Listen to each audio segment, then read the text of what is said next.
The word narcissist is used a lot today. It's often used to describe someone who's selfish, arrogant, or difficult to get along with. And because the term is so common, many people have become confused about what narcissism actually is. Some even begin to wonder if they're the narcissist. The truth is that narcissism is more complicated than simply being self-centered. Most people have some narcissistic traits from time to time. Everyone can be selfish, want attention, or struggle to admit when they're wrong. That doesn't make someone a narcissist. In psychology, there's a difference between having a few narcissistic tendencies and having a condition called Narcissistic Personality Disorder. People with NPD usually have a deep need for admiration, an inflated sense of importance, and significant difficulty showing empathy for others. Underneath that behavior is often a fragile sense of self-worth that they work hard to protect. This is why narcissism can be confusing. A narcissistic person may appear confident, but often they're deeply insecure.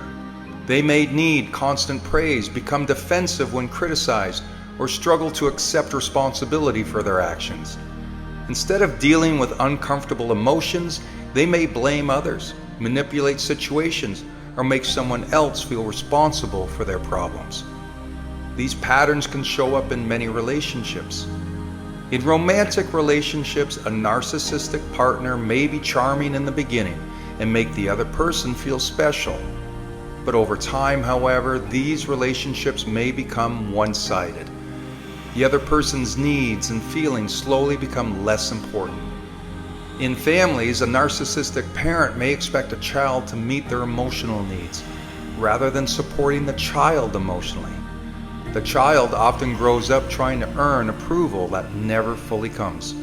In friendships or at work, a narcissistic person may seek attention, struggle to share credit, or react poorly when they're challenged. One of the most painful parts of narcissistic relationships is the confusion they create. People often begin questioning themselves.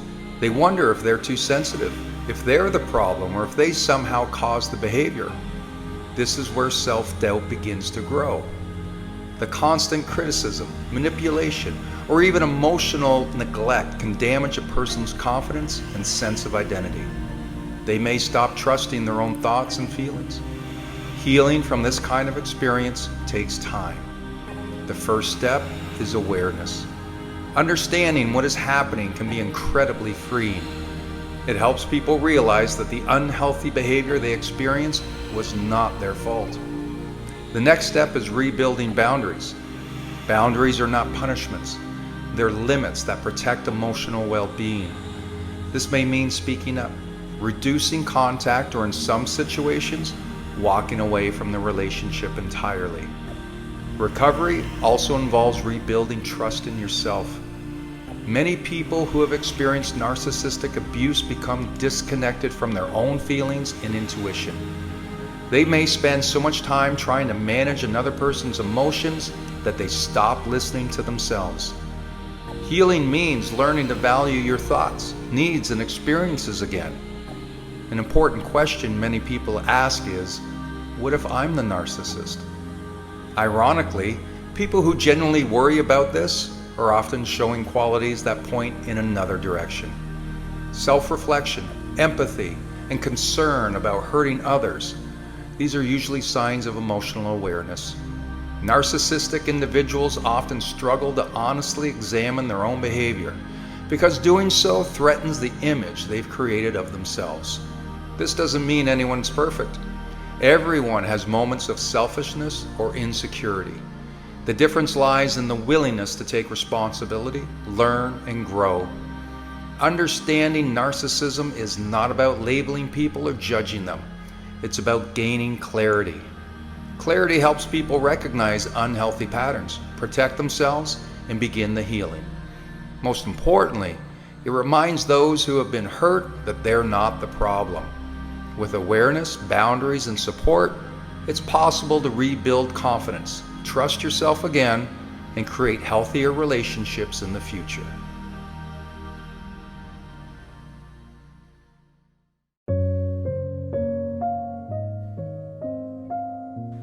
Intuition is often described as a feeling, a quiet sense that something is right or not. It doesn't always come with a clear reasoning. It doesn't always explain itself. It simply shows up. Most people have experienced it. A moment where something felt off, even if everything looked fine. A decision that felt right, even without all the facts. Or a situation where later on they realized they knew all along. And yet, despite how familiar it is, intuition is often ignored. In this world that values logic, proof, and explanation, intuition can often feel unreliable. People are taught to think things through, weigh options, gather evidence. These are important skills, but in the process, many learn to doubt the quieter signals within them. They second guess, they overthink. They look outward for answers they already sense internally. Intuition doesn't compete with logic, it works alongside it. It's not random or magical, it's built from experience, observation, and pattern recognition. Processed quickly, often without conscious awareness. The brain is constantly taking in information, tone of voice, body language, subtle changes in environment, details that may not be obvious in the moment. Intuition is the result of that information being processed beneath the surface, creating a feeling before a thought. That's why it can be difficult to explain. You may not know exactly why something feels wrong, but your mind has already connected patterns from past experiences. You may not be able to justify a decision logically, but something deeper is recognizing alignment. The challenge is not having intuition, the challenge is trusting it. Many people learn to override their instincts. They stay in situations that don't feel right. They ignore discomfort in relationships. They talk themselves out of decisions that initially felt clear. Often this happens because intuition doesn't come with certainty. It comes with a feeling. And feelings can be questioned. So people look for validation elsewhere. They ask for opinions. They wait for clear signs. They delay action. Sometimes this works out. Other times, they look back and realize they had a sense of the outcome from the beginning. Trusting intuition does not mean acting impulsively. It means paying attention.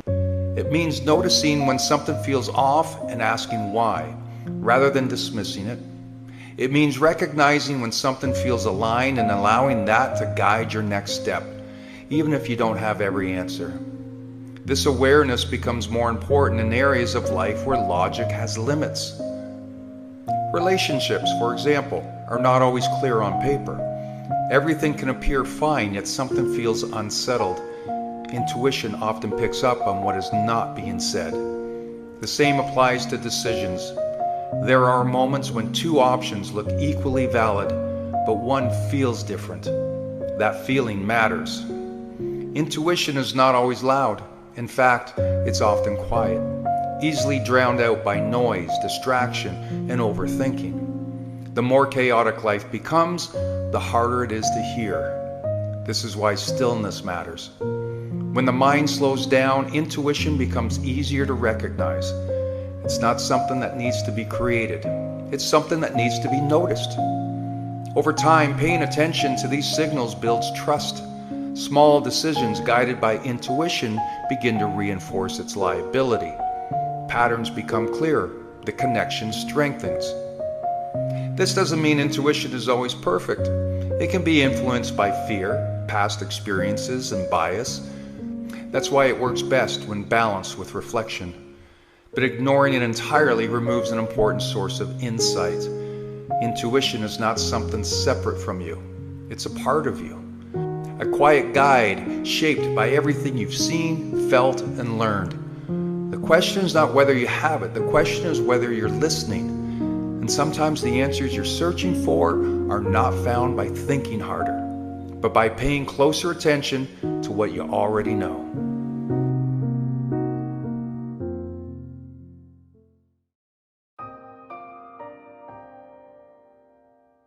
The fear of falling behind rarely comes from a single moment. It builds quietly, shaped by comparison, timelines, and the subtle belief that life is a race with invisible checkpoints. It's the pressure that whispers you should be further along by now, that everyone else seems to be moving faster, that time is slipping away while you're standing still. This fear thrives in environments where progress is constantly displayed. Achievements are shared publicly, milestones are measured, success is packaged into neat updates. Against that backdrop, it becomes easy to mistake visibility for reality. What isn't shown are the detours, the doubts, the restarts, and the unseen effort behind every step forward. Falling behind assumes there's a universal pace, a correct sequence, a fixed schedule everyone is supposed to follow. But life has never worked that way. Progress is personal, uneven, and often non-linear. Some seasons require acceleration, others demand patience. The mistake is treating pause as failure and reflection as weakness. Fear also grows when self-worth becomes tied to speed.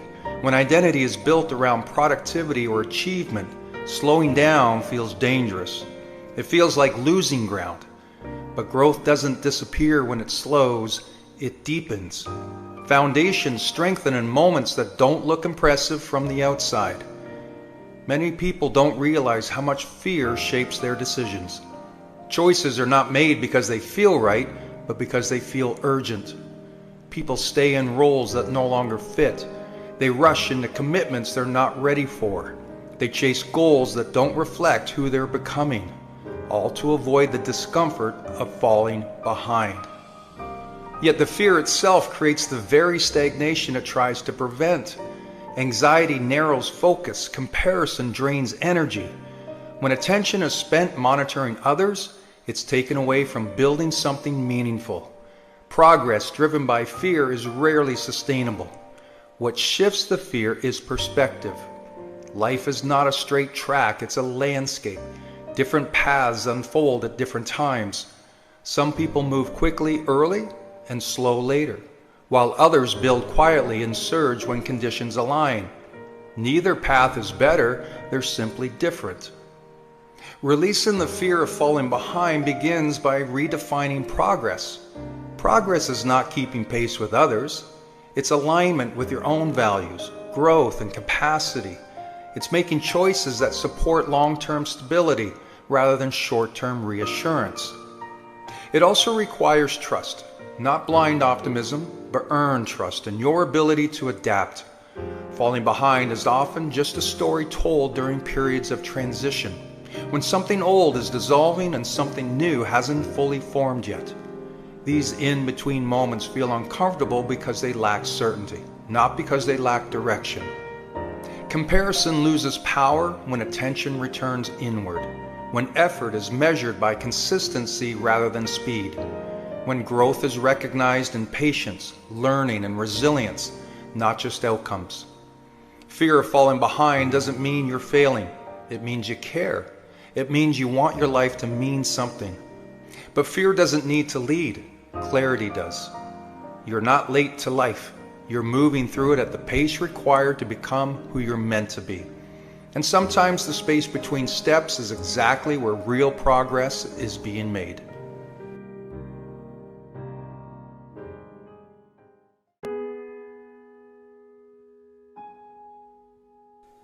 Kindness is often spoken as something we give to others, like a gesture, a word, a moment of patience when it would be easier to rush or judge. And while kindness towards others matters deeply, it's often the kindness we extend to ourselves that determines how we move through the world. Most people are far harder on themselves than they would ever be on someone they care. They replay mistakes long after the moment has passed. They criticize their own efforts, question their worth, and measure themselves by impossible standards. In doing so, they forget that growth was never meant to be harsh, it was meant to be human. Being kind to yourself does not mean lowering expectations or avoiding responsibility. It means recognizing effort, even when the outcome falls short. It means allowing room to learn without turning every misstep into a verdict on your character. Self-kindness is not indulgence, it is sustainability. We understand this instinctively when it comes to others. When someone we care about struggles, we offer understanding. We remind them that progress takes time. We encourage them to keep going. Rarely do we tell them they are broken or unworthy because they stumbled. Yet internally, many people speak to themselves in ways they would never speak out loud to anyone else. Kindness toward yourself begins with awareness. It starts by noticing the tone of your inner voice and asking whether it's helping or harming. Judgment rarely produces growth. Compassion paired with honesty does. When you treat yourself with kindness, you create an environment where improvement feels possible rather than overwhelming. This doesn't mean ignoring difficult truths. Kindness can be firm. It can acknowledge what needs to change without turning that realization into self-attack. You can hold yourself accountable while still respecting your own humanity. In fact, accountability rooted in kindness is far more effective than discipline rooted in shame. The way you treat yourself in private shapes how you show up in public. When you practice self-kindness, patience naturally extends outward. You become more understanding of others' struggles because you have learned to honor your own. Kindness becomes less of an effort and more of a reflection of how you live. There will be days when kindness feels difficult, especially after disappointment, failure, or unmet expectations. Those are the moments when it matters most. Kindness in those moments is not about pretending everything is fine. It's about allowing yourself to be imperfect without withdrawing care. Life moves quickly. It rarely pauses to let you catch up. Being kind to yourself is a way of slowing down internally, of reminding yourself that progress is not erased by a single hard day. It's a way of choosing patience over pressure, understanding over criticism. Kindness does not make you weaker, it makes you steadier. It allows you to continue rather than collapse. It keeps you engaged with your own growth instead of turning away from it. And perhaps most importantly, kindness reminds you that you are worthy of the same care you so freely offer others. Not because you have everything figured out, but because you're still trying. When kindness becomes part of how you treat yourself, the world feels less demanding and more navigable. You begin to move forward not through force, but through respect. And in that quiet shift, everything changes.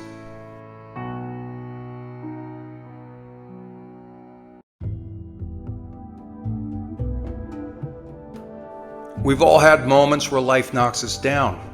Maybe it's the loss of a job, the end of a relationship, a mistake you can't take back, or a dream that slips through your fingers. In those moments, it can feel like the world has burned down around you, like everything you worked for is gone, and you're left with nothing but the ashes. But those ashes are not the end, they are the beginning. There's a reason the symbol of the phoenix has lasted for centuries, because it represents a truth that every single one of us needs to hear. Failure, pain, and loss are not your destruction. They're your rebirth. The fire you're in is burning away what no longer serves you. It's clearing out old habits, old beliefs, old versions of yourself that you've outgrown. And yes, it hurts. Yes, it feels unfair. But it's also preparing you for something stronger, something greater. The phoenix rises not in spite of the ashes, but because of them. There have been times in your life when you've fallen before. You thought you couldn't get back up. You thought you were finished. Yet somehow you did get back up. Maybe it took weeks or years, but you rose, and when you did, you weren't the same. You were stronger, tougher, and more resilient. That's the phoenix within you. It's the part of you that refuses to quit. It's the whisper inside that says, keep going. Rising doesn't mean you come back overnight, wings blazing. Sometimes it's one small step at a time. Sometimes it's learning to breathe again. Sometimes it's just getting out of bed when everything in you says stay down. But each step forward is proof that you can and are rebuilding. Falling does not define you, rising does. Every time you rise from the ashes of your own setbacks, you build resilience. You build courage and character. The people who rise are not the ones who never fall, they're the ones who choose not to stay down. When life knocks you down, you get to decide if this is the end of your story or the beginning of a new one. You can let the ashes bury you, or you can use them as the foundation for something new. The phoenix within you doesn't wait for the perfect time, doesn't wait for permission. It rises because that's its nature. If you're stuck in the ashes of yesterday, remember, you're not broken. You are becoming. This is a chance to rise, not just to who you were before, but who you're always meant to be. The fall may have scarred you. The fire may have tested you, but the phoenix within is ready. It's waiting for you to stand, to lift your head, to take the first step back into life. And when you do, you'll discover that everything you thought would break you is what made you unstoppable.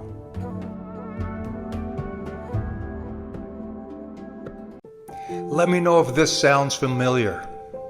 You pick up your phone just to check the time. And before you know it, you've been scrolling for 20 minutes. Sound like you?